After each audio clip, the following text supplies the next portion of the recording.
하나님 말씀 함께 보겠습니다. 열왕기상 19장 1절에서 8절까지 말씀 보겠습니다. 열왕기상 19장 1절에서 8절까지 말씀. 찾으신 줄 알고 교독하고 마지막 8절 말씀 함께 읽겠습니다. 아합이 엘리야가 행한 모든 일과 그가 어떻게 모든 선지자를 칼로 죽였는지를 이세벨에게 말하니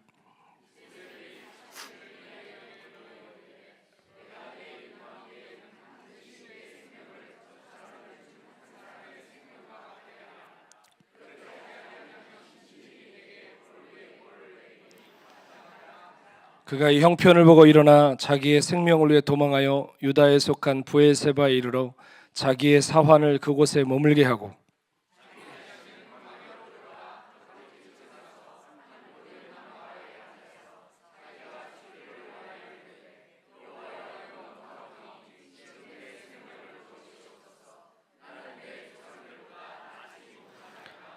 로뎀나무 아래에 누워 자더니 천사가 그를 어루만지며 그에게 이르되 일어나서 먹으라 하는지라.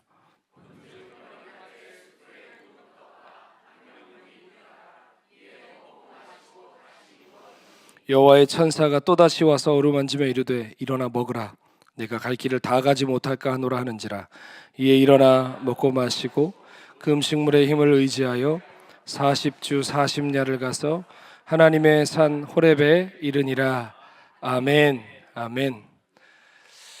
제가 오늘로 미국에 들어온 지 보름이 됐습니다. 물론 여기에 보름이라는 말을 모르시는 분을 위해서 고급 영어를 쓰자면 2 weeks 됐습니다. 예. 물론 이전에 제가 여러 차례 방문을 했습니다만 이제는 정말 이 땅에 거주민으로서 살아야 하기 때문에 지난 2주가 2년같이 느껴졌어요.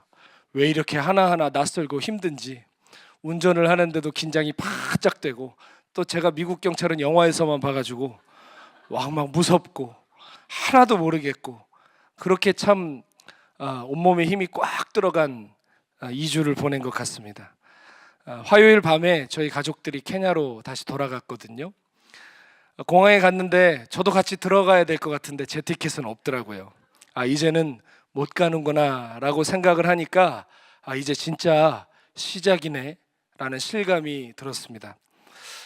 이민 생활이라는 게 참 쉽지 않으시죠? 우리가 한국에서 100을 쌓아놨어도 제가 케냐에 가니까 0부터 시작하는 거더라고요.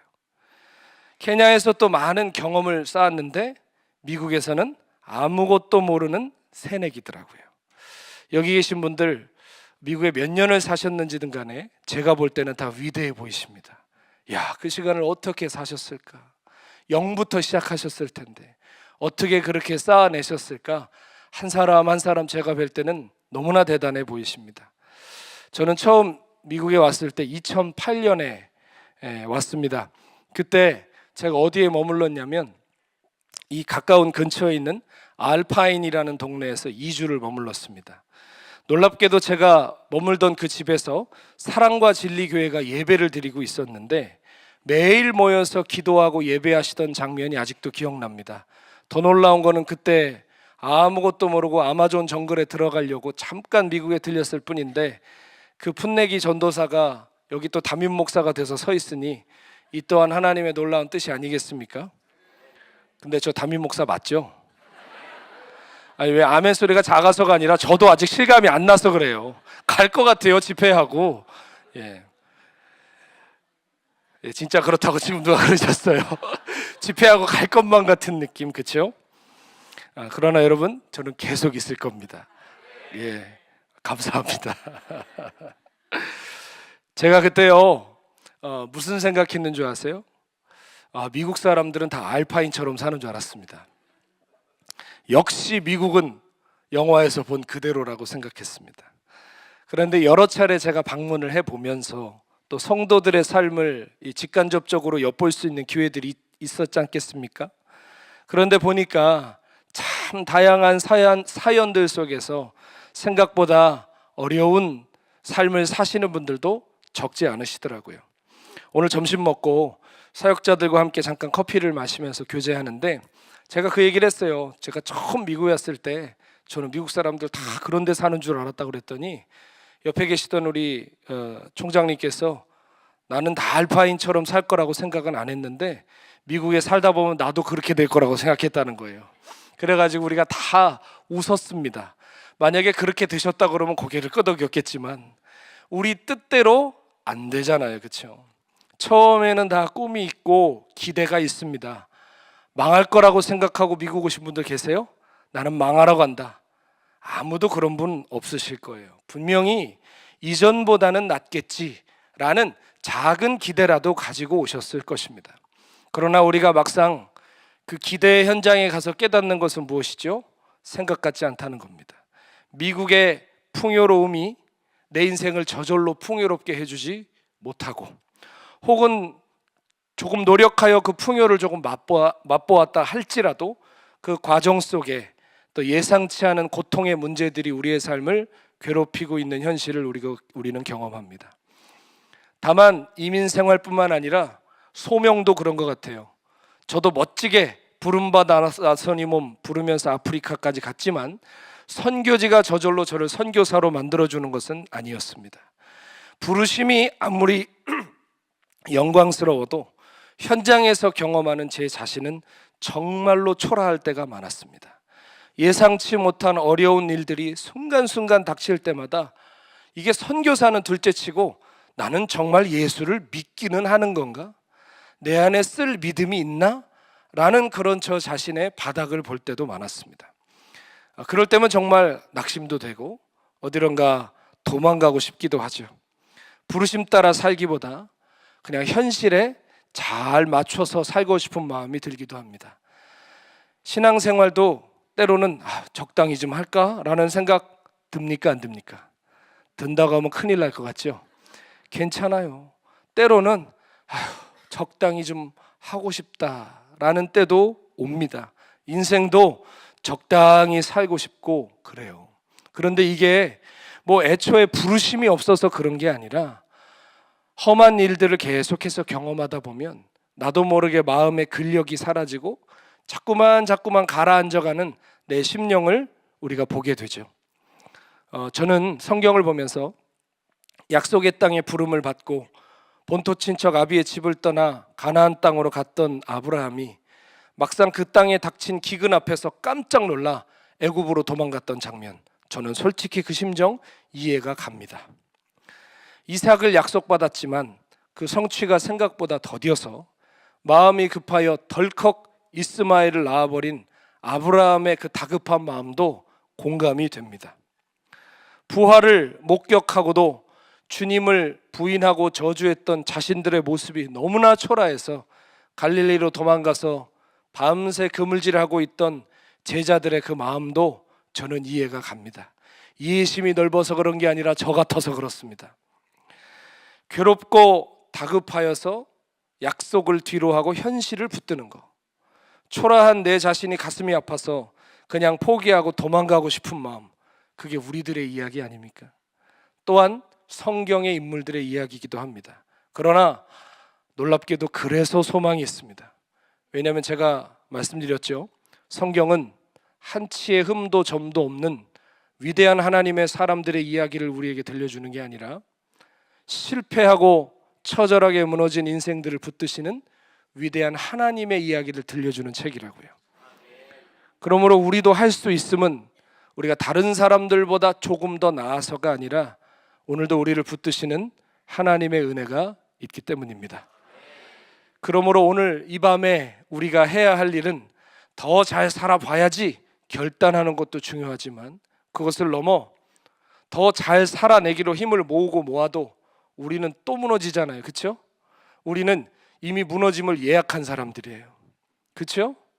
아니 어떻게 나를 그렇게 보고 그런 얘기를 해? 하는데 여러분, 우리는 또 무너져요. 우리는 또 흔들려요. 그러나 우리가 오늘 구해야 될 것은 그러한 우리도 포기하지 않으시고 끝까지 붙들어내시는 그 위대하신 주님을 바라보고 의지하는 것임을 믿습니다. 우리가 주님의 길 잘 걷고 싶죠? 근데 우리의 그 의지보다 주님의 의지가 더 크십니다. 우리를 잘 걷게 하고 싶으시고 우리를 온전케 하고자 하시는 그 마음은 나의 어떠함보다 주님의 의지와 뜻이 더 크십니다. 그 주님의 놀라우신 은혜가 우리를 부르신 그 뜻을 우리의 삶에 이루어내실 줄로 믿습니다. 엘리야, 이 엘리야는 며칠 전까지만 해도 신구약 역사를 다 통틀어서 거의 손에 꼽힐 만한 영광을 경험한 사람이었습니다. 그냥 영광도 아니고 하늘의 문이 열리고 불이 떨어지는 걸 경험했어요. 그리고 그것도 그냥 곁에서 구경꾼 수준으로 경험한 게 아니라 주인공의 자리에서 누린 사람이었어요.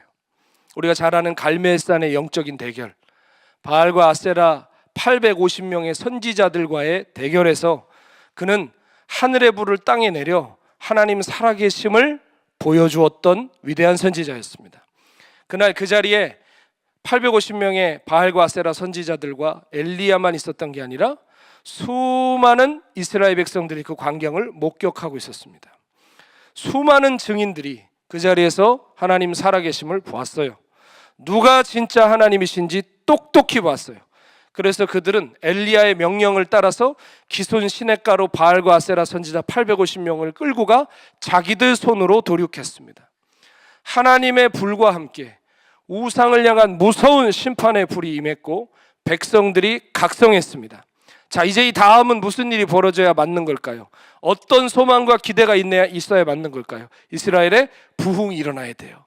이 소문이 이스라엘 전체로 퍼지고, 그래, 여호와 하나님이 참신이다, 모든 백성이 각성하고 하나님께 돌아와야 맞아요. 그러나 그날이 왔어요, 안 왔어요? 그날은 안 왔어요. 와야 되는데 너무 아무렇지도 않아요. 그러더니 며칠 후에 오히려 이세벨이 보낸 전령이 와서 뭐라고 합니까? 이세벨 여왕의 명령입니다 라고 하더니 살해 협박을 합니다. 오늘 1, 2절 말씀에 나오죠. 쉽게 풀어 얘기하면 내가 너를 내일까지 반드시 죽이겠다 이 얘기예요. 내 모든 권력과 힘을 동원해서 너를 반드시 죽인다. 여러분, 이게 얼마나 무서운 일입니까? 국가 최고 권력자 이세벨이 반드시 죽인다고 전령까지 보냈으니 이거 입장 바꿔보면 얼마나 두렵고 떨리는 일입니까? 그래서 엘리야가 어떻게 합니까? 자기의 사환을 이세벨에게 보내서 똑같이 답신을 보냅니다. 한번 해보시지. 하나님의 불이 내려 너를 살라버릴 것이다 라고 했으면 얼마나 좋았겠어요. 그런데 성경은 참 솔직한 책입니다. 제가 말씀드렸죠, 위대한 하나님 사람들 얘기가 아니라고요. 이러한 장면을 우리에게 보여주시는 성경의 의도가 있어요. 성경은 엘리야가 자기 형편을 보고 일어나 자기 생명을 위해 도망갔다고 말합니다. 세번역에 보니까 두려워서 급히 일어나 도망갔다라고 말하는데, 이게 뭐 통장도 챙기고 어디 일가 친척들한테 연락해서 나 어디에 가 있을게 이럴 새도 없이 무섭고 두려워서 도망갔다는 거예요. 정말 급하게 도망갔다는 거예요. 어디까지 도망갔는지 성경은 그 지리까지도 자세히 말해주는데 3절에 보면 유다에 속한 부엘세바까지 갔대요. 거기는 우리로 치면, 한국으로 치면 부산까지 간 거예요.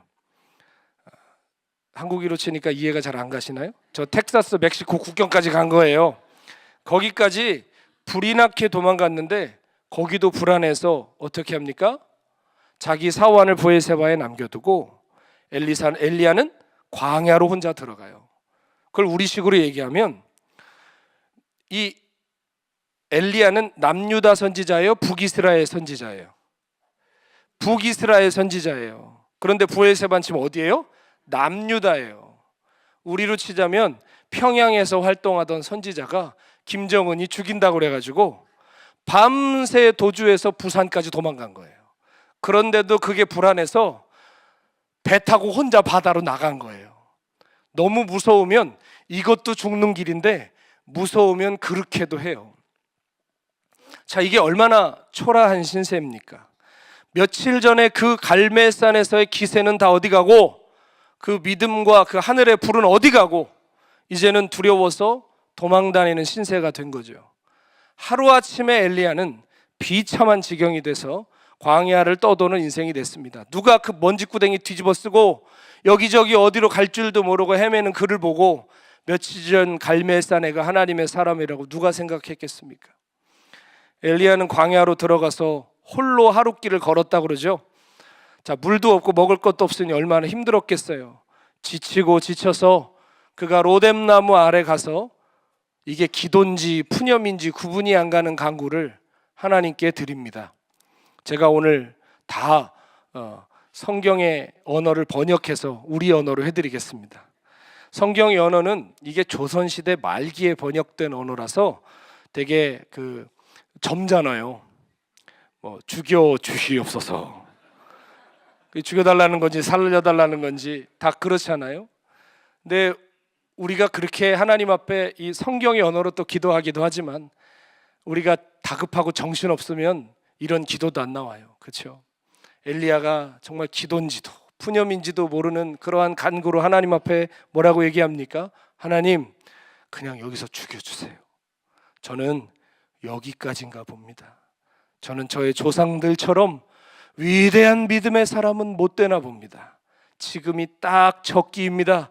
제가 만약에 북이스라엘이나 남유다 어딘가에서 죽으면 하나님 영광 가릴 거 아닙니까? 하나님, 여기서 죽이세요. 여기서 데려가세요.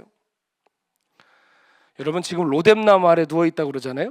근데 로뎀나무는 말이 나무지 실제로 가서 보면 덤불과 같은 보잘것없는 그 관목이에요. 그 관목이 만드는 엉성한 그늘에 머리만 살짝 집어넣고 나를 데려가 달라고 지금 하나님 앞에 부르짖고 있는 거예요. 자, 로뎀나무의 이 로뎀은 히브리어로 시궁창, 진흙탕 이런 뜻입니다. 그래서 로뎀나무는 카페 이름으로 쓸만한 이름이 아닙니다. 시궁창 카페입니다. 그거는. 예. 로뎀나무는 보잘것없음, 비참함 그런 뜻을 가지고 있어요. 자, 지금 엘리야의 처지가 어떻다는 거예요? 시궁창 같고 비참한 지경이었다 라고 성경이 우리에게 빗대서 알려주고 있는 거예요. 그 갈멜산의 위대한 선지자 어디 갔습니까? 바알과 아세라 선지자를 처단하던 그 믿음의 사람은 지금 어디가 있습니까? 영적 침체는 아무에게나 오지 않습니다. 영광을 본 사람이 침체도 경험하는 겁니다. 아니, 은혜도 못 받은 사람이 받을 침체가 어디 있어요? 받은 은혜가 있으니 침체도 있는 거예요.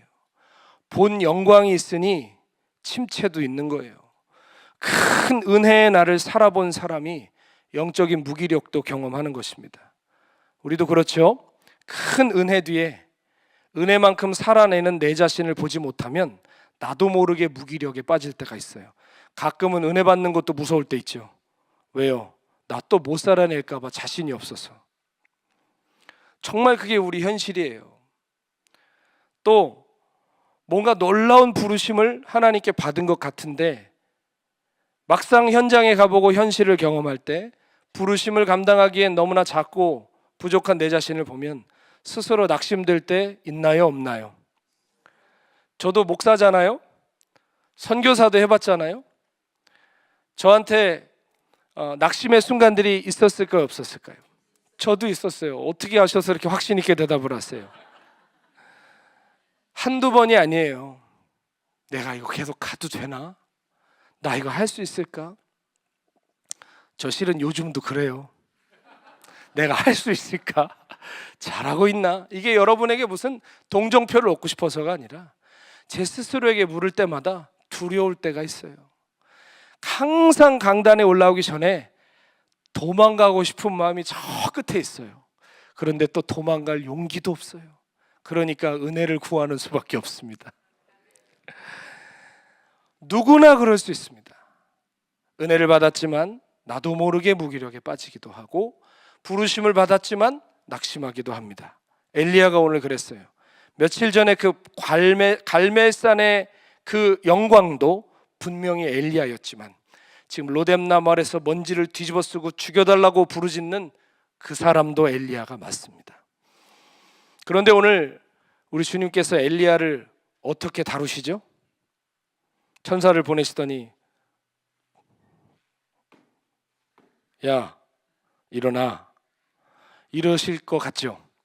우리가 성경을 보면 아닌 것 같지만 솔직히 우리 넘어졌을 때 주님이 그러실 것 같죠? 우리가 주님에 대해 오해할 때가 많아요. 우리가 왜 이렇게 다시 못 일어난다고 생각할까요? 왠지 기회를 더 달라고 하면 부끄럽고 자신도 없고 살아낼 어떤 힘도 내게 없어 보이기 때문입니다. 근데 여러분, 우리 애들 생각해 보세요. 애들이 우리 집에서 돈 내고 밥 먹나요? 하루만 더 재워주세요 그러나요? 우리 애들 뻔뻔합니다. 그렇죠? 와서 짜다고 그래요. 소세지 해달라고 그래요. 그리고 온갖 투정을 다 하지만 우리가 그게 다 어떻게 다 이쁘겠어요, 보던 순간이. 그러나 우리가 그 아이들을, 우리의 자녀들을 어떤 사랑으로 사랑합니까? 책임지는 사랑으로 사랑한단 말이에요. 포기하지 않는단 말이에요. 저에게 상담 오시는 성도님들 중에 자식 자랑하러 상담 오시는 분은 아무도 없어요. 재밌죠? 목사에게 전화 올 때는 좋은 걸로 전화 안 합니다. 다 문제, 질병, 고난 이런 것들로 전화하세요. 좋은 거로도 전화하셔도 잘 받을 수 있습니다. 부모님들의 상담을 보면 집에 여러 아이들이 있지만 누구를 위해서 왔어요? 가장 약하고 가장 아프고 가장 못난 자녀를 위해 눈물로 와서 매달려요. 집에 우리가 여러 자녀들이 있지만 우리 자녀들이 어디 하버드대를 합격하고 어디 좋은 직장을 얻고 어마어마한 연봉을 얻어서 큰 집을 부모님한테 사주는 그 아들도 내 아들이지만 집에서 나오지도 못하고 변변치 않은 직장도 없고 마음이 무너져 있는 그 아들은 이상하죠? 더 내 아들이에요. 더 내 딸이란 말이에요. 아멘? 하나님 우리의 아버지세요.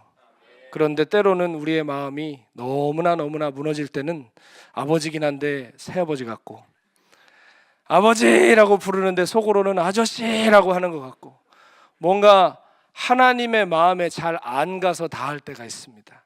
우리 신앙이 언제 성장하는 줄 아세요? 에베소서 말씀처럼 그리스도의 사랑의 높이와 넓이와 깊이를 깨달을 때 그리스도께로 자라가는 거예요. 그때 성장할 수 있는 거예요. 아멘. 분명히 어떤 지옥과 심판과 이런 메시지들이 우리로 하여금 번쩍 정신을 갖게 하고 죄에서 돌이키게 하는 기능이 분명히 있습니다. 근데 제 삶을 가만히 돌아보니까 지옥, 심판 이러한 것이 분명히 제 삶을 죄에서 돌이키게는 하는데 부르심의 길을 가게 하고 주님께로 자라가는 힘은 하나님의 끊을 수 없는 사랑이 믿어질 때 가능하더라고요. 아멘. 그러므로 여러분, 복음은 두 가지를 다 가지고 있습니다. 심판과 지옥과 우리의 삶의 행위에 대한 여러 가지 대가들에 대해서 성경은 얘기하지만 동시에 그럼에도 불구하고 우리를 붙들어 주시고 포기하지 않으시고 책임지시는 하나님의 사랑 또한 우리에게 말씀하고 계십니다. 하나님이 세상을 이처럼 사랑하사 독생자를 주셨으니 이는 그를 믿는 자마다 멸망치 않고 영생을 얻게 하려 하심이라. 하나님이 그 아들을 세상에 보내심은 세상을 심판하려 하심이 아니요 세상을 구원하려 하심이라. 그러므로 여러분, 살아있는 날 동안은 은혜의 날입니다. 살아있는 날 동안은 돌이킬 수 있는 날입니다. 살아있는 날 동안은 기회의 날입니다. 그러므로 사도 바울이 뭐라고 얘기했죠? 보라, 지금이 구원받을 만한 때요, 오늘이 구원의 날이다. 아멘. 그러므로 하나님의 그 놀라우신 사랑에 힘입어서 우리 모든 영적 침체에 선언하고 그리스도께로 자라가는 우리 모두가 되어야 될 줄로 믿습니다. 하나님 우리를 거칠게 다루지 않으십니다. 영적 침체에 빠져서 죽여달라고 하는 그 엘리야에게 천사를 보내시는데 이 장면이 저는 주님의 마음이심을 믿습니다.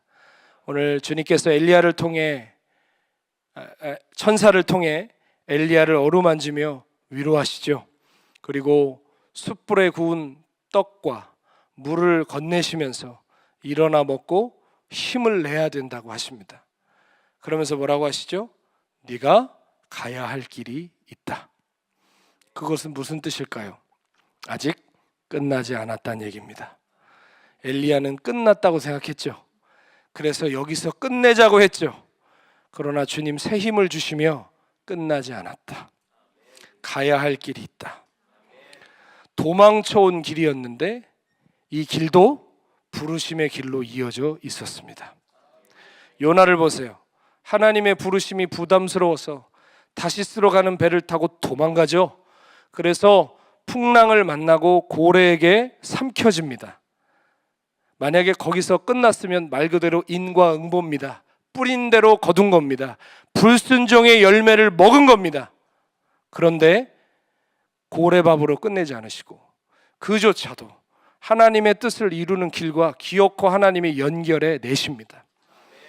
우리가 실패했다고 하나님도 실패하지 않으십니다. 우리가 포기한다고 하나님도 포기하지 않으십니다. 하나님은 역전의 명수세요. 거름더미에서도 꽃을 피우시는 주님이세요. 없는 데서 있는 것을 부르실 수 있으세요.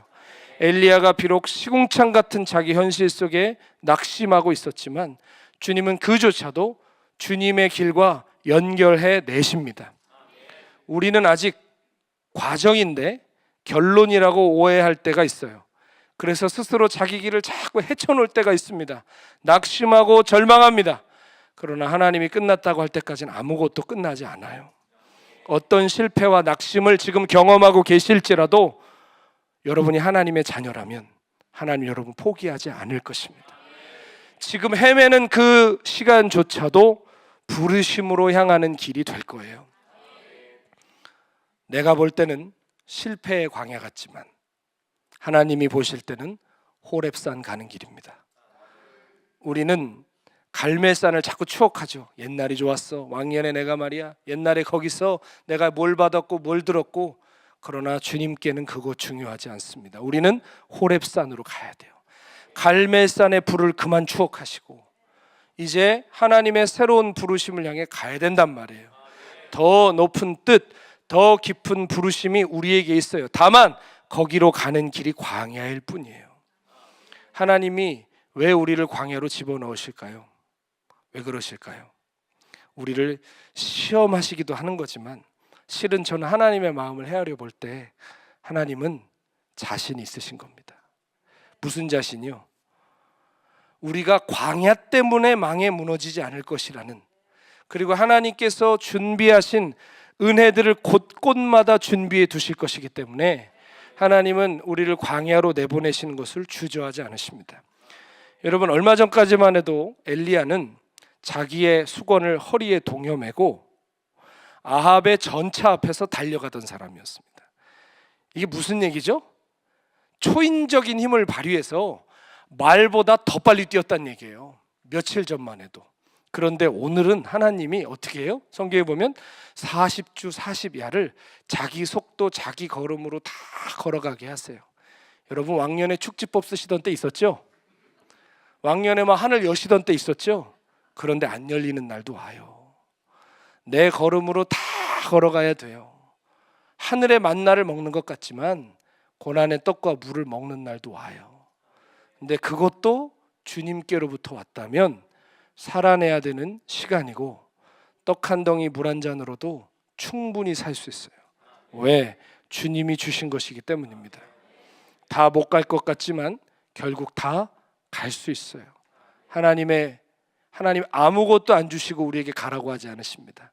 천사를 보내셔서 항상 은혜의 떡과 자비의 물로 우리를 격려하시죠. 한번 여기까지 온 길을 생각해 보세요.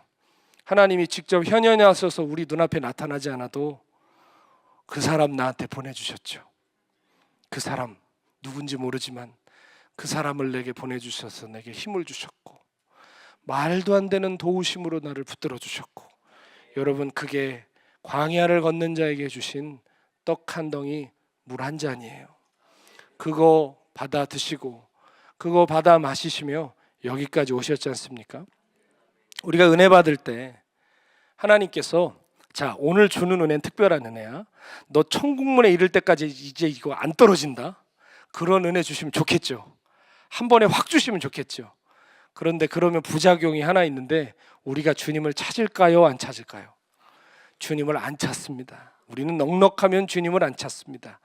모든 간증의 특징이 뭔지 아세요? 인생의 가장 피크 때 주님을 만난 사람은 없다는 겁니다. 가장 인생의 밑바닥에서 주님을 만나고, 인생의 완전한 것 같은 내 인생에 틈이 생기고 온갖 세상의 풍파들이 나를 흔들 때, 우리가 다 그때 주님 만났잖아요. 어쩌면 오늘 우리가 왜 이렇게 은혜를 못 받나, 여러 이유가 있겠지만 너무 넉넉해서 그럴 수도 있어요. 너무 아무렇지도 않아서, 너무 괜찮아서 그럴 수도 있어요. 하나님은 우리에게 떡 한 덩이 물 한 잔의 은혜를 주시는데, 이상하게요, 저는 이것이 구원받은 사람의 증거 중에 하나라고 생각합니다. 아무리 어렵고 힘들다가도 하나님의 은혜가 임하면 마음이 바뀌어요. 그래서 가야지, 살아내야지, 순종해봐야지, 그 마음이 생기잖아요. 그렇죠? 오늘도 그 은혜 주실 거예요. 하루 갈 수 있는 은혜를 주실 거예요. 그러나 하루하루 40주 40야를 가는 거예요. 언제까지? 호렙산에 이를 때까지. 분명히 우리가 주님을 사랑하는데, 주님 뜻대로 살고 싶었는데, 부르심도 받고 비전도 있었는데, 지금 내가 도대체 어디로 가고 있고 어디에 서 있는지 모를 때 같은 때가 우리의 삶에 있습니다. 그러나 그때 너무 놀라지 마세요. 다른 거 없어요. 하루하루 걸어가세요. 제가 케냐에서 오지를 다닐 때, 오지에 무슨 이정표가 있습니까? 뭐가 있습니까? 아무것도 없어요. 그런데 유일하게 찾아가는 방법들이 있는데, 앞에 난 길을 보고 따라가면 돼요. 먼저 간 사람들의 길을 보고 따라가다 보면, 재미있는 게, 제가 케냐에서 칼라차라는 마을을, 저희 교회, 지금은 저희 나이로비 한인교회의 이 협력 선교사님이지만 예전에 저희 부목사님이셨거든요. 자꾸 저희라고 하는 거 보니까 저도 언어가 정리가 안 됐어요. 네. 근데 그 목사님은 선교사로 보내기 위해서 개척지를 찾는데, 케냐 북방에 그 찰비 사막이라는 소금 사막이 있거든요. 근데 그 사막은 정말 360도 다 하얀색 소금이에요. 멋있겠죠? 저도 처음에는 멋있더라고요. 30분 달릴 때까지는 이야, 와 하는데, 계속 가면요 무서워요. 차가 서면 어떡하지? 여기서 잘못되면 어떡하지? 무섭기 시작한대요. 놀라운 건 그 사막 들어서기 전에 목동들한테 물어봐요. 그 마을 어떻게 들어가냐고. 여기에 그림 좀 그려달라고 그러면 재밌습니다. 하얀색 종이에다가 이렇게 막 엉성하게 그리는데, 계속 가면 타이어가 하나 나올 거래요. 근데 여러분, 무섭잖아요. 타이어 누가 가져갔으면 어떡해요? 타이어가 나올 거래요. 그럼 타이어가 보이면 계속 가래요. 거기서 꺾이는 길이 있는데 꺾지 말고 계속 가래요. 그러니까 저는 한 번도 안 가봤을 때 상상을 해봤는데 상상이 안 되는 거예요. 이 하얀색 소금 사막에 길이 있을까? 이정표가 있을까? 그 타이어가 없으면 어떡하지? 근데 또 뭐라 그러냐면, 또 계속 가다 보면 나무 하나가 꽂혀 있대요. 그게 있으면 오른쪽으로 가래요. 그러니까 무슨 생각이 들어요? 누가 뽑았으면 어떡할까? 그거 없으면 어떻게 할까? 그리고 뭐라면 계속 가면 앞에 바위산이 2개 있는데 가운데 길이 있대요. 글로 들어가래요. 여러분, 믿을만해요? 그것도 목동의 말이에요. 그런데 방법은 없어요. 가는 수밖에. 그리고 앞에 먼저 갔던 차들의 바퀴 자국을 따라서 가는 거예요. 어디로 가는지도 몰라요. 360도가 다 그 미라지라고 그러죠. 신기루가 막 올라오고요. 무서워요, 나중에는. 그런데 놀라운 사실이 뭔지 아세요? 가다 보면 그 타이어가 있어요. 큰 화물 트럭 타이어가 덩그러니 있어요. 그리고 거기서 정말 길이 오른쪽으로 하나 빠져요. 기억하는 거죠. 그래, 그냥 가라 그랬어. 한참을 또 막 가다 보면 세상에 그 나무가 박혀 있어요. 거기서 꺾으라 그랬어. 꺾는 거예요. 그리고 계속 가다 보면 저 신기루 너머로 진짜 무슨 바위산 같은 게 이렇게 보이거든요. 근데 그 가운데 진짜 예수님 말씀하신 좁은 길 같은 문이 하나 있어요. 그걸로 이렇게 차가 들어가니까 갑자기 푸르러져요. 오아시스가 있고 그 마을에 도착한 거예요. 여러분, 우리가 걸어가는 이 길 이정표 없습니다. 그냥 가는 거예요. 그런데 타이어 하나 놓여 있고 또 나무 하나 박혀 있는 것 같은 주님의 사인이 있는데, 주님의 사인은 여기서 몇 킬로 더 가시오, 여기서 몇 마일 더 가다가 왼쪽으로 꺾으시오, 안 써 있어요. 주님의 이정표는 뭐라고 써 있는 줄 아세요? 거룩하라, 순종하라, 진실하라, 기도하라. 그게 주님의 이정표예요. 그러니까 솔직히 아멘 하는데 답답하죠? 좀 몇 마일쯤 남았는지 알려주셨으면 좋겠는데, 어디서 꺾으라고 써 있었으면 좋겠는데, 주님의 이정표는 그렇게 써 있잖아요.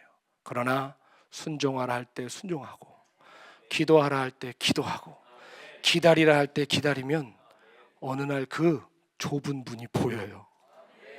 그 길을 걸어가는 우리가 돼야 될 줄로 믿습니다. 때로는 우리가 그런 광야를 달리는 것 같을 때 무섭고 혼자 있는 것 같고, 주님이 나와 정말 같이 계시나? 라고 물어볼 때가 있습니다. 우리 그거 자꾸 확인할 때 있죠? 주님 정말 나와 함께 계시나? 나 버림받은 거 아니야? 혼자 있는 거 아니에요? 여러분, 그런 생각한다고 불경하지 않아요. 저는 그렇게 생각합니다. 의심도 믿음으로 가는 길이다. 의심한다고 큰일 나지 않습니다. 위험한 건 불신이에요. 안 믿겠다고 결정한 게 위험한 거예요. 근데 의심은 왜 의심할까요? 믿고 싶은데 안 되니까 의심하는 거예요. 그러니까 그 기저에 가보면 믿고 싶은 거예요. 그러니까 하나님 나와 함께 계세요? 나 붙들어주고 계세요? 물론 이것이 우리를 자꾸 낙심으로 꼬라가면 마귀가 그거를 붙드는 건데, 우리가 하나님 앞에 그런 생각을 갖는다고 해서 너 어떻게 그런 생각을 가질 수 있냐? 하나님 안 그러신다는 겁니다. 그렇다고 마음껏 의심하십시오, 이 얘기는 아니에요. 그런 순간이 분명히 있죠. 나 제대로 가고 있나? 어디로 가고 있나? 그러나 나와 함께 계시지 않는 것 같은 그 순간에 가장 가까이 계실 때가 있더라고요. 때로는 내가 지금 어디 가는지 모르겠을 때 가장 주님께 붙들려 가고 있는 때가 있더라고요. 제가 말씀드렸죠. 하나님의 시간표가 다 이어져 있더라고. 도망갔는데도 거기도 길이 나 있고, 나는 실패했는데 거기도 하나님이 내놓으신 길이 있어요. 하늘에서, 그러니까 중요한 건 비틀거리고 자빠지고 넘어져도 제가 감히 주님이 아니기 때문에 괜찮다고 할 수는 없지만, 그럴지라도 그 길 위에만 서 계시면 돼요. 하늘에서 뚝 떨어지는 건 절대 없습니다. 내 순종도 불순종도 성공도 실패도 주님 안에서 한 줄로 이어져서 주님의 길이 되는 거예요. 저는 개인적으로 2013년, 이제 한 11년 전이 됐죠. 그때가 제 인생에 또 영적으로도 가장 어두운 시기를 좀 보냈던 때였습니다. 다 말은 할 수는 없지만 스스로 무너지는 아픈 그런 경험들이 있었는데, 한번 마음이 무너지니까 이게 잘 가누어지지가 않는 거예요. 그래서 박 목사님께 말씀을 드렸더니, 그럼 너 좀 쉬어라 라고 얘기를 하시더라고요. 놀라운 답변이 와서 깜짝 놀랐습니다. 그래가지고 얼마나 쉬면 될까요? 그랬더니 한 2주일 쉬어라 할 줄 알았는데 4개월을 쉬라고 하시는 거예요. 거기에는 놀라운 큰 뜻이 있다는 걸 나중에 제가 알려드리도록 하겠습니다. 4개월을 쉬라고 하시니까 이게 도대체 웬일이야. 그래서 제가 그때 제 딸이 이제 돌을 조금 지났을 때였어요. 그래서 목사님께서 뭐라 그러시냐면, 너 어디 가서 쉴래? 미국 갈래? 뭐 캐나다 갈래? 뉴질랜드 갈래? 그 이상한 거예요. 왜 이러시지? 그리고 뭐라고 하시냐면, 네가 어디를 가든지 내가 다 보내줄게, 그러시는 거예요.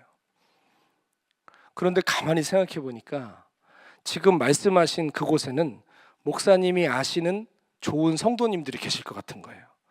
생각이 어디에 미치냐면, 내가 가서 패 끼치면 안 되는데, 패 끼치면 박 목사님 욕먹는 거니까 지금 말씀하신 데는 가지 말아야 되겠다. 그럼 어딜 가지?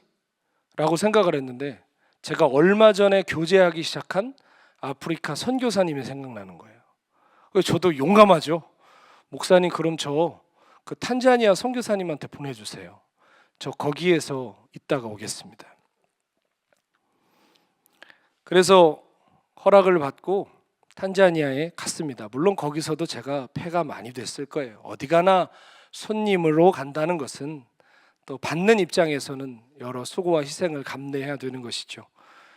탄자니아에서 한 달 반 정도 지내고 한 보름 정도를 제가 케냐를 방문하게 됐습니다. 그렇게 2달간의 시간을 마치고 제가 그것도 또 뉴저지로 다시 오라고 그러시는 거예요. 목사님이 3개월째 되는 때 내가 지금 미국에 집회를 왔으니 뉴저지로 와라. 그때 집회도 사랑과 진리 교회로 오셨어요. 그러니까 이 교회는 정말 저와 운명이었어요. 그래서 그때 와가지고 목사님께서 숙소에 계시는데 목사님께 이제 잘 갔다 왔다고 인사를 이렇게 드리고 앉았는데 대뜸 첫 마디가 뭐라고 그러시냐면 너 이제 아프리카로 가라 그러시는 거예요. 제가 4개월 주실 때 알아봤어야 되는데 그때 좋은 데 갔으면 거기로 가라 하셨을까 싶은데 저는 그런데 그게요. 그때는 말 그대로 청천벽력 같았는데 하나님의 최고의 수였어요. 하나님이 제 인생에 주신 가장 놀라운 선물이었어요. 근데 여러분, 우리가 항상 경험하지만 그때는 그게 선물로 보여요, 징계로 보여요? 징계로 보이죠. 그래서 참 어려운 마음에 알겠다고는 했는데 여차저차 하나님의 또 놀라운 인도하심이 있어서 5개월 후에 저는 모든 사역을 정리하고 짐을 싸들고 탄자니아로 갔습니다. 그리고 2년 동안 한 1년여 그 탄자니아에서 있다가 2016년 1월에 케냐로 가라는 말씀을 듣고 다시 케냐로 갔습니다. 케냐에서 아무도 주변에 없는 그 마을에서 해발 2,000m가 넘는 한라산보다 더 높은 마을에서 동네 사람들이랑 함께 정들며 살아가고 에이즈와 고아가 된 아이들을 돌보면서 살던 어느 날 전 생각해보면 그때가 제일 제 인생이 바닥에 있는 때라고 생각했어요. 왜냐하면 아무 일도 안 일어나는 거예요. 여러분, 그런 데 가보셨어요? 아무 일도 안 일어나는데 매일이 똑같아요. 거기가 또 적도 근처라 해도 똑같은 시간에 뜨고 똑같은 시간에 지고요. 날씨도 똑같아요. 시골 완전히 산골이니까요. 아무 일도 일어나지가 않아요. 그러니까 막 한국에서 바쁘게 막 설교도 하고 집회도 하던 그런 시간을 살다가 그런데 뚝 떨어지면 이게 야 좋다가 아니라 굉장히 자괴감이 느껴지고 난 여기서 이제 살다 끝나는 거구나, 부정적인 마음이 계속 들어요. 그런데 지금 돌아보면 가장 하나님이 함께 계시던 때였어요.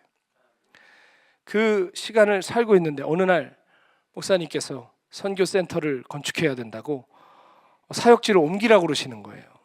그러니까 또 다 놓고 그 아이들을 두고 가는데 목회야 후임자가 있지만 선교에는 그 후임자가 오는 게 쉬운 일이 아니에요.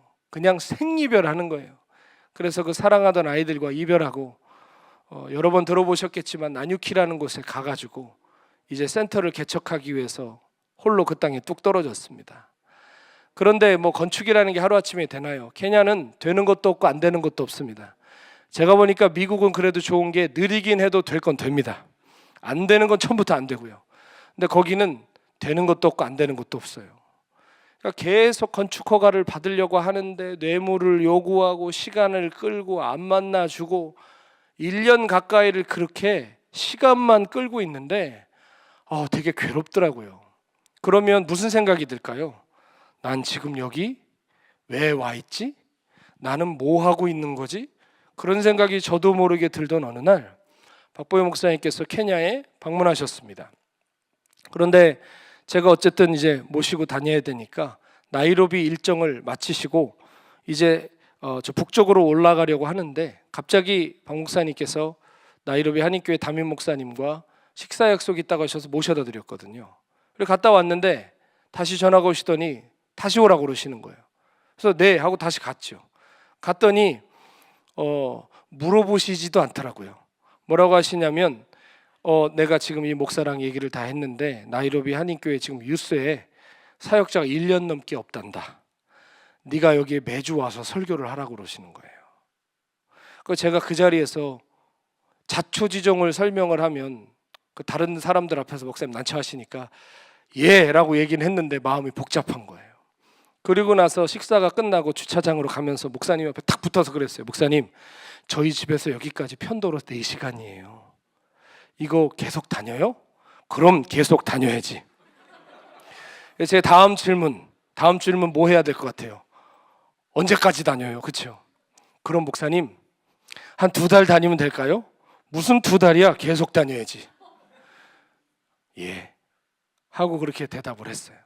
그리고 나서 모시고 북쪽으로 올라가는데, 제가 이 얘기 전에도 한번 했죠.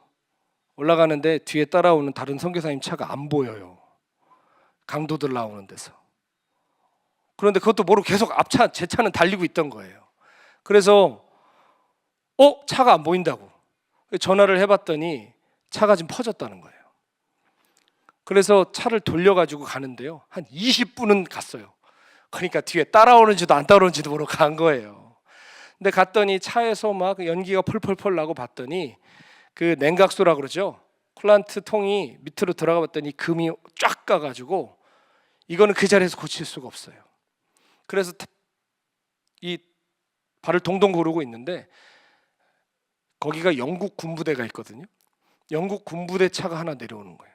그래서 거기에다 토잉을 해서 도시로 끌고 가고, 저는 제 차에 박 목사님과 함께 오신 장로님들 모시고 올라가고 있었는데 한 5분 정도 달렸을까 목사님 그러시는 거예요.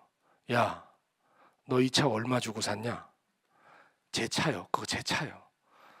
제가 목사님 이거 얼마 주고 샀습니다. 힘을 주어 얘기했습니다. 왜냐하면 목사님 오실 때마다 다른 선교사님들은 차를 사주는데 저만 안 사주시더라고요. 그러면서 항상 하시는 말, 이래야 네가 종이 된다. 저 안 그래도 종이 잘 될 수 있는데, 그래서 예 했는데 이 차 얼마 주고 샀냐 하시는데 예감이 오잖아요. 그래서 제가 얼마 주고 샀습니다. 목사님 이거 제가 샀습니다 그랬어요. 그러나 아무 의미가 없었습니다. 목사님 뭐라고 하시냐면, 야, 너 이 차 저 선교사 주어라. 그리고 네가 저 차 타라 그러시는 거예요. 그 냉각수 새는 그 차 네가 타라는 거예요. 근데 제가 뭐라고 해요 그 자리에서? 네. 그래서 마음이 너무 힘든데 뒤에서 장로님이 그러시는 거예요. 목사님, 김성준 선교사 지금 다니는 거 보니까 고장나는 차 타면 안 됩니다. 이 차 그냥 타게 하시고 저 선교사 새 차 사주시면 어떻겠습니까? 그러는데 이 장로님은 목사님의 마음을 모르시는 거죠. 목사님이 똑같은 대사를 하셨습니다. 내가 이렇게 해야 얘가 종이 됩니다. 그러니까 그래, 나는 종이 아직도 되려면 멀었나 보다 하고 사역을 다 마치고 마음 바뀔까 봐 목사님 공항에 모셔드리자마자 그 선교사님 집에 가서 차를 바꿔서 올라왔습니다. 저에게는 차만 바뀐 게 아니라 사명이 하나 또 있죠. 매주 왔다 갔다 해야 돼요. 근데 이 차를 타고 매주 왔다 갔다 하는 게 쉽지가 않았어요. 왜냐하면 진짜 차가요 작정을 한 것처럼 고장이 나더라고요. 제일 오래 걸렸던 날은 9시간 걸려서 집에 갔어요. 차가 3번 있었어요. 그러니까 차가 서면 뭐 전화를 한다든지 이게 아니라 그냥 차가 서면 어떻게 되냐, 일단 어디서 나타나는지 동네 사람들 다 몰려들어요. 동네 사람들 다 몰려들어서 차를 삥 둘러싸요. 이게 얼마나 무서운 줄 아세요? 이 사람들은 구경 온 건데 우리 측에서는 위협을 느낀다고요. 그리고 어디가 고장 났는지 확인을 하고 지나가는 오토바이를 잡아야 돼요. 그리고 오토바이를 타고 가장 가까운 마을로 가야 돼요. 가장 가까운 마을의 메케닉을 찾아야 돼요. 찾아서 그 사람 오토바이에 각자 따로 타고 일로 와야 돼요. 그럼 그 메케닉이 확인을 하고 부품을 사러 또 가야 돼요. 그럼 부품을 사서 올 때까지 저는 기다려야 돼요. 언제 올지 몰라요. 차에는 식구들이 있으니까. 그렇게 하니까 시간이 그렇게 걸리는 거예요. 그러니까 한때는 진짜 자정이 돼서 주일 사역 끝나고 집에 간 적도 있다니까요. 그 세월을 계속 사는데 저도 모르게 마음이 힘들었을까요? 안 힘들었을까요? 예, 감사해요. 공감해 주셨어. 마음이 너무 힘들어서 가끔은 사진을 찍어서 목사님께 카톡으로 좀 블레임을 하는 거예요. 또 섰습니다.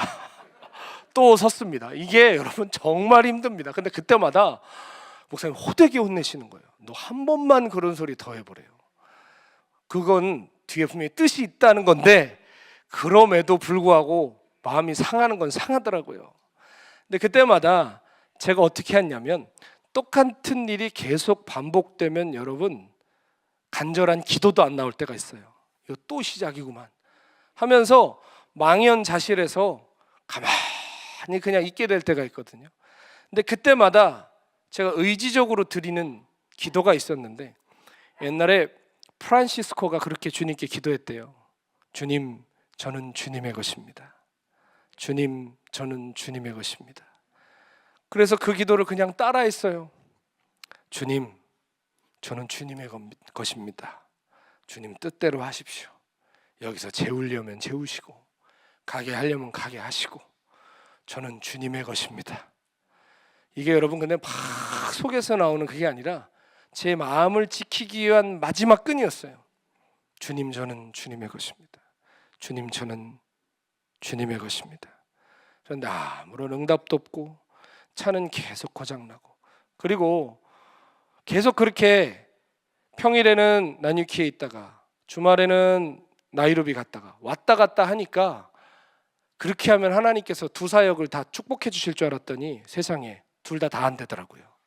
이도 저도 안 되더라고요. 때로는 그럴 때가 있어요. 하늘문을 열어놓고 기다리실 것 같은데 고생문이 열려있을 때가 있다니까요.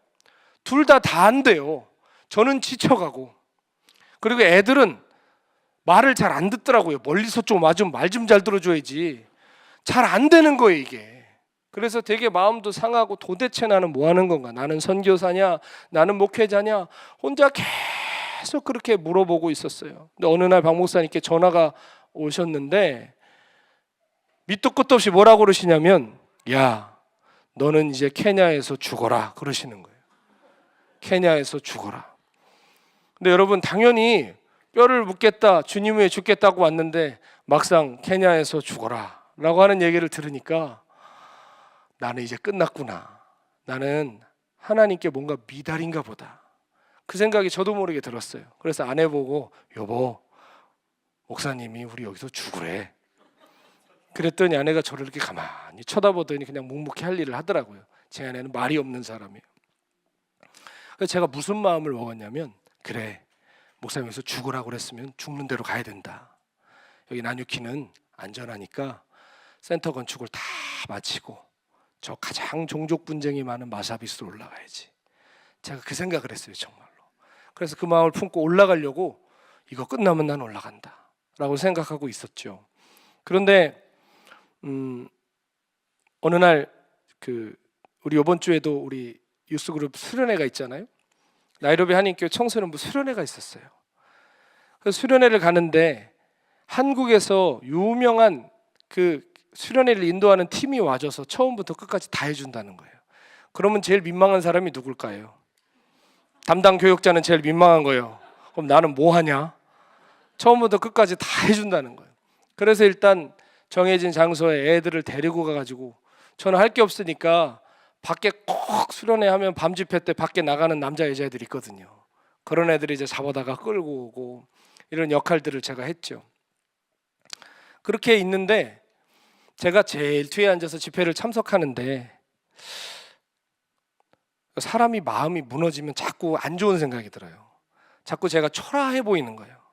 내가 너무 초라해 보이는 거예요. 나는 도대체 뭘까? 나는 여기 지금 왜 와 있을까? 나는 지금 뭐 하고 있는 걸까? 초라한 마음이 막 들면서 서글프더라고요. 그런데 둘째 날 아침에 아침 찬양을 하는데 이렇게 뒤에서 찬양을 이렇게 부르는데 그런 찬양이 있어요. 부르신 곳에서 나는 예배하네, 어떤 상황에도 나는 예배하네, 이 찬양이 막 나오는데 그 가사가 마음이 이렇게 와닿더라고요. 그래, 어떤 상황에서도 예배해야 되는데 난 왜 이렇게 잘 못할까? 근데 거기 후렴 부분에 내가 걸어갈 때 길이 되고 살아갈 때 삶이 되는 그곳에서 예배한다는데, 길에서 예배한다는 게 왜 이렇게 제 가사에 와닿는지. 맞아, 나는 길에서 살아. 나는 길에서 살아. 차가 망가지면요, 이제 나뉴키에 도착하면 그 차를 고치는 곳에 들어가서 차를 고치는데, 제가 말씀드렸죠, 차를 두고 온다 못 온다? 못 와요. 계속 하루 종일 지켜보고 있어야 돼요. 그러니까 저의 삶은 차가 망가져서 길에 서 있든 망가진 차를 고치느라 게러지에 서 있든 둘 중에 하나였어요. 정말로 거짓말이 아니에요. 그러니까 무슨 그 가사가 확 와닿는 거예요. 야, 진짜 저거 내 가사다. 난 진짜 길에서 산다, 길에서. 하는데 저도 모르게 눈물이 줄줄줄줄 흐르는 거예요. 서글펐나 봐요, 제가. 그래서 막 울면서 하나님, 저는 길에서 살아요. 저는 늘 길에 서 있어요. 하면서 이렇게 우는데, 갑자기 막 울고 있는데 앞에 어떤 장면이 이렇게 보이는 거예요. 봤더니 제 차가 그날도 그 장면에서 서가지고 앞에 보닛이 이렇게 열려 있고 연기가 막 나고, 그 차가 에어컨도 안 나오는 차였어요. 완전히 매뉴얼에다가. 그 차는 영국 부대가 2차 대전 때 개발한 차예요. 근데 그 모델 그대로는 아니죠. 좀 업그레이드는 됐는데 완전히 오프로드용이에요. 그래서 보닛이 열려가지고 막 나고, 항상 제가 보는 광경, 아내와 아이들은 주변에 둘러싼 사람들 때문에 창문을 요만큼밖에 못 열고 그 안에서 땀을 줄줄줄줄 흘리고 앉아있는 장면. 그리고 저는 어찌해야 될지 몰라서 이렇게 보닛에 제가 이렇게 서 있는 장면이 이렇게 보이는데 더 서글프. 그래가지고 막 그냥 흐느껴서 우는데, 갑자기 저 건너편에서 누가 야호 하듯이 메아리 같은 소리가 이렇게 들려오는 것 같은데, 무슨 소리가 들리냐면, 주님, 저는 주님의 것입니다. 주님, 저는 주님의 것입니다. 그 소리가 막 울리는 거예요. 그러니까 제가 정신이 번쩍 들면서 이거는 내가 기도라고 생각하지도 않고 드린 기도인데, 마치 엘리야의 푸념처럼 기도라고 생각하지도 않았던 건데, 그런데 갑자기 그 소리가 2번 들리더니 뒤에 주님의 이러한 마음이 제 안에 부어졌어요. 내 종아, 나는 네가 길에서 드린 예배를 받았다. 나는 내가 길에서 드린 예배를 받았다. 주님의 음성의 특징이 뭘까요? 길게 설명 안 해도 다 알아요, 무슨 얘기인지. 알겠더라고요, 이게 무슨 얘기인지. 저는 시간을 낭비한다고 생각했고, 여기서도 안 되고 저기서도 안 되고, 이거는 완전히 망했다고 생각하고 꼬였다고 생각하고 내가 도대체 어디 서 있는지도 모른다고 생각했는데, 저는 그냥 하루하루 살았거든요. 근데 하나님이 보시는 건 이쪽 편에서 어떤 열매를 만들고 저쪽 편에서 어떻게 해놨느냐가 아니라, 주님은 오고 가는 그 길에서 4시간이 걸리든 9시간이 걸리든 차가 1번이 서든 3번이 서든 끝까지 그 길을 가는 저의 그 모든 것을, 그 길에서 드리는 것을 예배로 받았다고 그러시더라고요. 제가 그때 얼마나 하나님 앞에 울었는지. 여러분, 놀라운 거는 근데 그렇게 하나님의 은혜를 경험하고 나니까 그때부터는 제가 오가는 길이 이전처럼 느껴졌을까요? 마음이 설레는 거예요. 그래, 나 이렇게 가는 거 예배라고 그러셨어. 나 이렇게 다니는 거 예배라고 그러셨어. 근데 놀라운 거는 제가 그 뒤에 하나님이 한마디를 저한테 더 부어주셨는데, 그 얘기는 다른 사람들한테 못했어요. 갑자기 어떤 마음이 딱 드냐면, 이제 내 차는 서지 않으리라. 그런데 이 얘기를 왜 못했을까요? 수면 안 되니까. 수면은 안 되니까 얘기는 못했고요. 차가 근데 정말 안 서더라고요. 그래서 어느 날 제가 아내한테, 여보, 요즘 차 왜 안 서는 줄 알아? 주님이 안 선다고 그랬어. 근데 얘기하지 마 그랬어요. 왜냐하면 숨은 어떻게 해. 그래서 얘기하지 마 그랬거든요. 근데 그러고 한참 있다가 박목사님 또 오셨어요. 오셨는데 놀라운 사실은요, 그날 서더라고요. 목사님을 모시고 저 북쪽으로 올라가는데 고개가 있어요. 거기 높은 고개. 그래서 제가 개인적으로 이름을 깔딱고개라고 붙였어요. 숨이 깔딱깔딱 넘어가요, 차가. 그래서 야, 서지 마라 하면서 넘어가는데 거기를 넘어가는데 섰어요. 그리고 그 뒤에서 따라오시던 박 목사님의 차가 부르릉 하고 가시는데 그 차는 옛날 제 차. 그거를 멀어져 가는 걸 보면서 전화를 드렸죠. 목사님, 차가 섰으니까요, 기다리지 마시고 먼저 가세요. 이거 얼마나 걸릴지 모릅니다. 그리고 열심히, 이제 무슨 문제인지 이제 척하면 딱이에요. 그래서 감사하게 거기서 타운이 가까워요.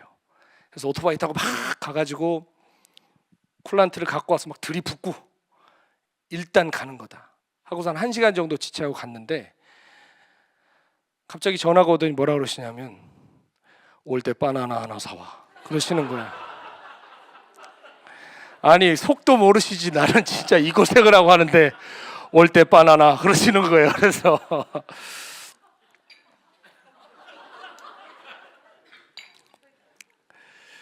그래서 가다가 진짜 바나나를 한 번들을 사가지고 가는데 목사님이 벌써 가셨어야 되거든요. 그런데 전화가 또 오시더니 뭐라 그러냐면 그때 운전하는 선교사한테 전화가 와서 뭐라고 하시냐면 우리 지금 어디에 서 있는데 목사님이 기다리신다고 빨리 오라 그러는 거예요.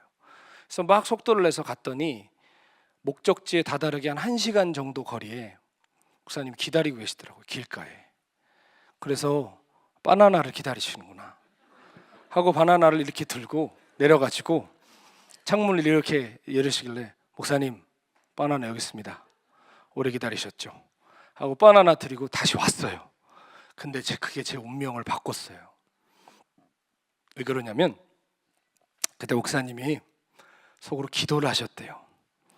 하나님, 저 종이 내가 바나나를 하나 사오라고 그랬는데 나한테 바나나를 건네주면서 투덜투덜대고 차에 대해 원망을 하면 하나님께서 저 종을 여기에 더 있으라고 하신 줄 알겠습니다. 그런데 아무 말도 하지 않고 그냥 이것을 건네주고 간다면 하나님께서 저 종을 다시 이끌어내라는 말씀이신 줄 알겠습니다. 기도하셨대요. 그런데 제가 진짜 잘한 거예요. 잘했어. 그래가지고 그게 끝이에요. 그리고 나서 가셨어요, 한국에 며칠 있다가. 그리고 저는 그것도 모르고 저의 일상을 살고 새벽에 이제 기도 시간이 돼서 동틀역에 이렇게 일어나가지고 서재 쪽에 이렇게 들어왔는데 보이스톡이 오더라고요, 목사님께. 그래서 받았더니 얘기를 하세요. 너 이제 나와라. 이제 다시 나와서 목회를 시작해라.